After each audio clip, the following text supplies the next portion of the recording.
lecturing has become a sort of whipping boy.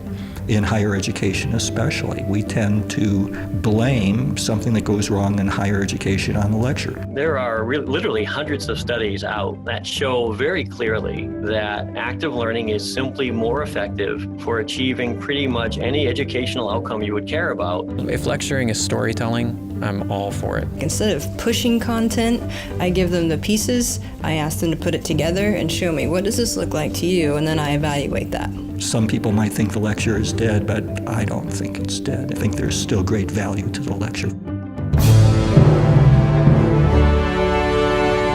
From Idea, this is Sound Idea.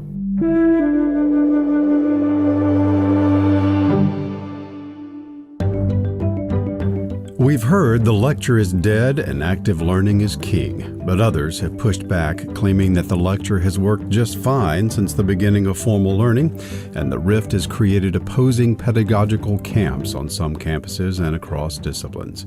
It's active learning versus the lecture in this edition of Sound Idea. I'm David Pollack. For some people, there is no debate. Lecturing is an outdated and relatively ineffective way to teach, while others contend that it has worked just fine for hundreds of years. The current vogue of active learning is just a trend at best, or a fad at worst, that is taking unnecessary time and energy from faculty. Okay, everybody, let's get started. Remember, your first major exam is on Monday. On a recent spring day at Kansas State University, Mick Charney, Associate Professor of Architecture, opens his History of the Designed Environment class. And it will cover everything up through today's lecture. There's really only one, maybe two other buildings I want to talk about before your exam, and that'll be it. Charney's class is large, nearly 150 students. They sit in an auditorium-style lecture hall with a big screen at the front of the room. Charney stands to the side of it as he presents a number of impressive images of the buildings and concepts he describes. Here's what we think it looked like in a digital reconstruction when it did serve as a temple to all the gods.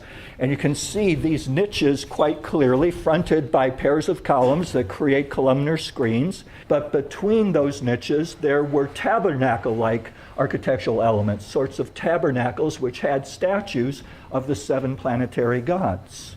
This ability to stand in front of students in real time to describe elements of architectural history while also showing them specific images is important to Charney. Look at the rays of the sun as they come through the oculus of the Pantheon.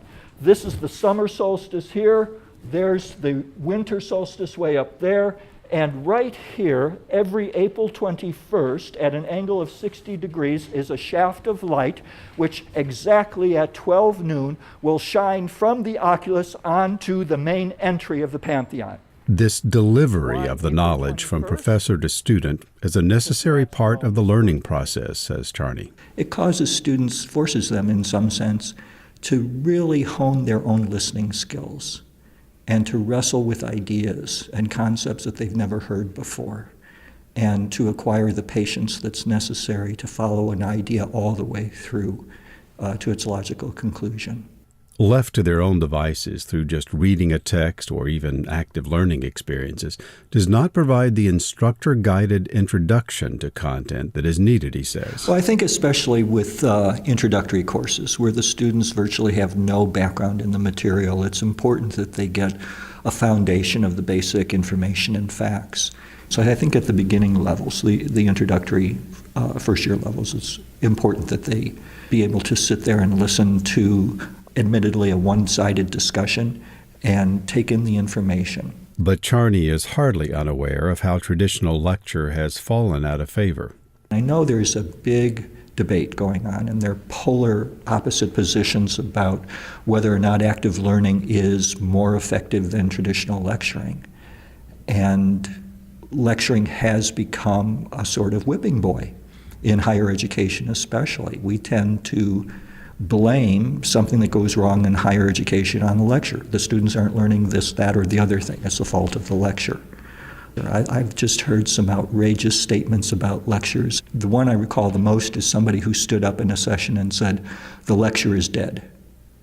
And I'm thinking to myself, really? Dead? He said we ought to abandon it entirely.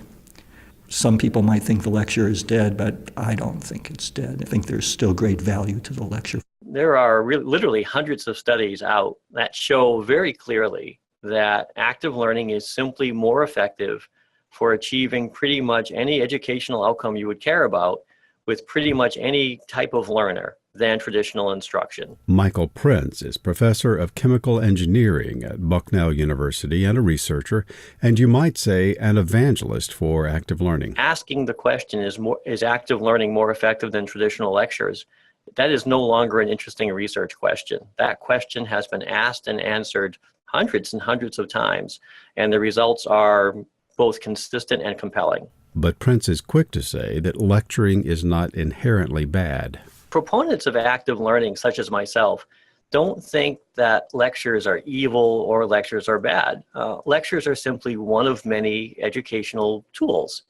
So what we feel is that lecturing is not evil, but it's overused. People who lecture all the time are like people who only use a hammer. And, hammers are good for some things, but hammers are not good for some things. The problem, Prince says, is that faculty feel compelled to cover the content of the course. It's freeing to recognize that, my job as an instructor is not to cover material. The point of teaching is not coverage. The point of teaching is learning. And so when you can show people that by talking just a little bit less, students will actually learn a significant amount more, it tends to at least open people to the possibility that they could try a few minor things. But this covering of material, as Prince calls it, is good pedagogy, says Charney, and is superior to other forms of delivery, like providing students with recorded lectures. I just think there's something about the dynamics, the face-to-face of a person physically there in a classroom, interacting with the material that's being presented through voice intonations and gestures and expressions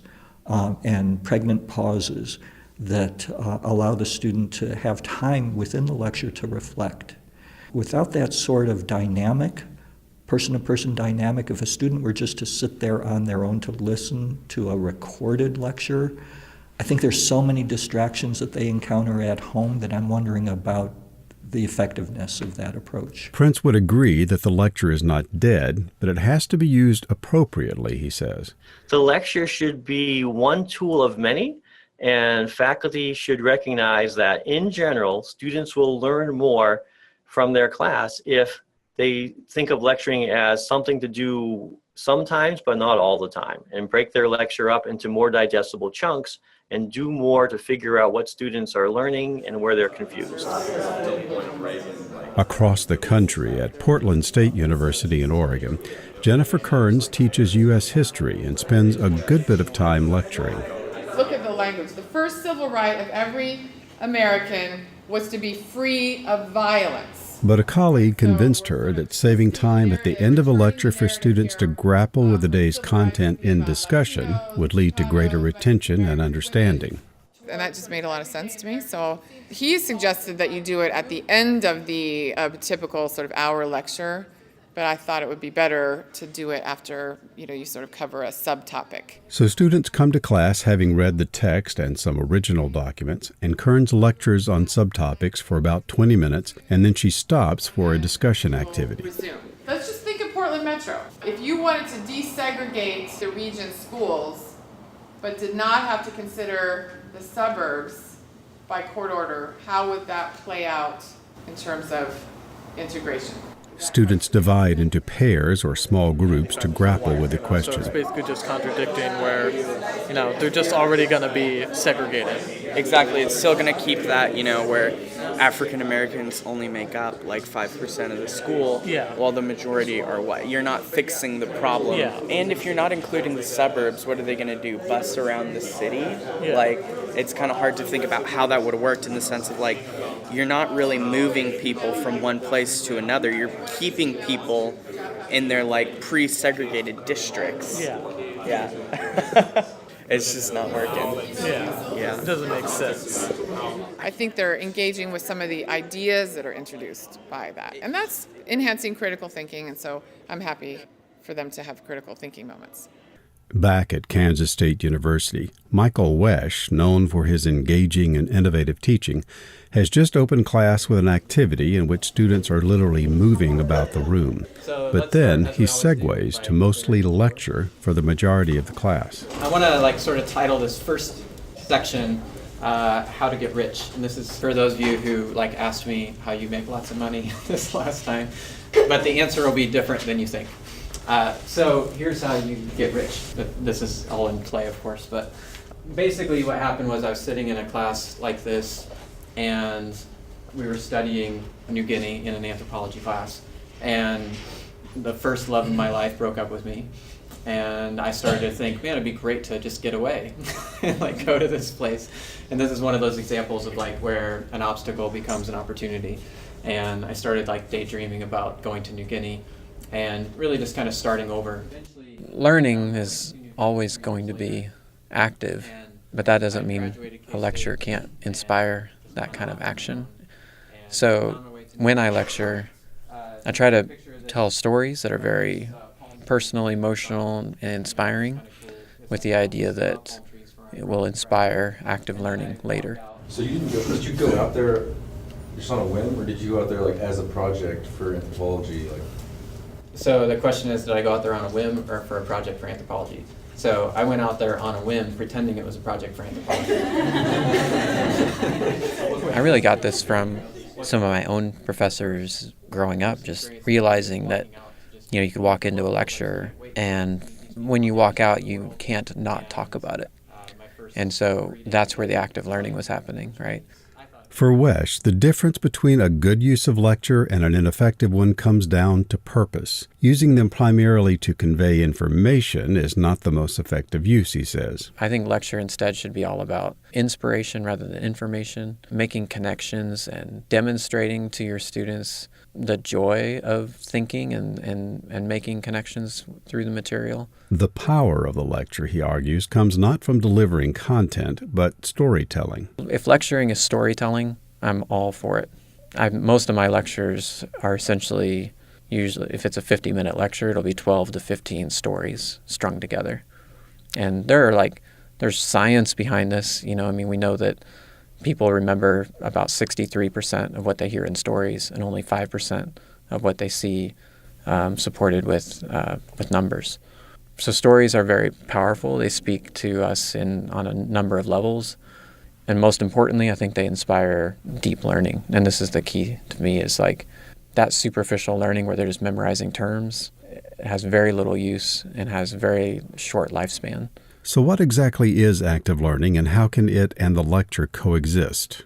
Active learning is a broad umbrella term for a whole variety of teaching techniques. And what all those techniques have in common is there are two elements. First, the instructor asks the students in their class to do something, some activity, other than listen to them lecture and take notes. And the second element is whatever the instructor asks them to do has to get students to think about or engage with the material. But just doing some kind of activity is not the point, says Prince. Activity in and of itself doesn't necessarily learn to memory or learning. Right? And some people, when they think about active learning, they focus on the activity and think, if I just give these kids something active to do, they'll learn something. And that's just not true. The activity is secondary. The point of the activity is to get the students to think and engage. If the activity gets them to think and engage about what you want them to learn, it's a good activity. If it's just an activity that doesn't do that, it's a bad activity. So for example, if I'm teaching thermodynamics and I ask my class to stand up and stretch, that might be a nice activity, but it's not active learning. That is, there's nothing about the activity that gets students to think about or engage with thermodynamics. So if it has those two elements, it is active learning. And if it doesn't have those two elements, it is not. Simply stopping a lecture for a few minutes, Prince says, and asking students to write down their muddiest point, or presenting a question based on lecture content and having students come up with an answer in pairs, presents opportunity for engaging with the content in a less passive way than just individually taking notes. I think the reality is that most types of active learning are neither terribly complex nor all that impressive when you hear people describe them. What's impressive is the difference in learning that you see with these techniques. Again, most of the techniques I think come across as almost trivially simple. And the question that faculty have is, honestly, Mike, is stopping for 90 seconds twice in the class and asking students to do this activity, is it really going to make any difference at all? And I think the surprising thing for most faculty is when you look at the data, the answer is, yeah, it does. That's the part that's impressive rather than the sophistication of the technique itself. But what about those large lecture foundational classes where a lot of content needs to be learned in a limited time, and professors do feel compelled to explain or cover all the content? Ashley Rhodes teaches biology at Kansas State University in one of those large lecture courses. So with that, we're going to continue right where we left off yesterday. Yesterday I began by discussing the differences between prokaryote and eukaryote. But rather than just presenting the information, Rhodes builds into each class time for students to work out some of the content for themselves. I'm going to give you sort of a skeleton drawing of a cell. And with this, I want to see how much can you tell me about how we would make a protein in this cell, right? So I'm going to ask... What I'm going to ask them to do is use the information we learned last week to finish this drawing. And then we're going to go through the steps of protein production. And we're going to break those processes and see how diseases can develop. But they don't get any more than just this right here. And they have to work together in pairs to finish this drawing. Students take the partially completed drawing of the process they are discussing, either on their computer or a printed copy, and can work alone or with others to complete the drawing that explains the biological process they are learning. I'm going to give you probably 5-7 minutes to do this. I think you can do it in 5 minutes.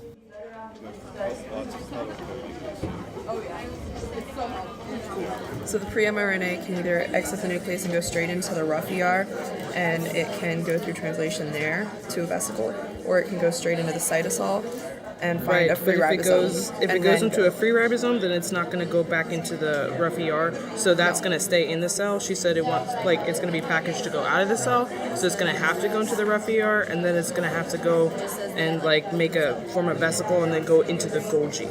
Well, either way, the Golgi can send out the vesicles to trap the mRNA. And so that is a form of active learning, because I am a full believer that if you're drawing and thinking about what something looks like, you can't just drift off because your hand will stop moving.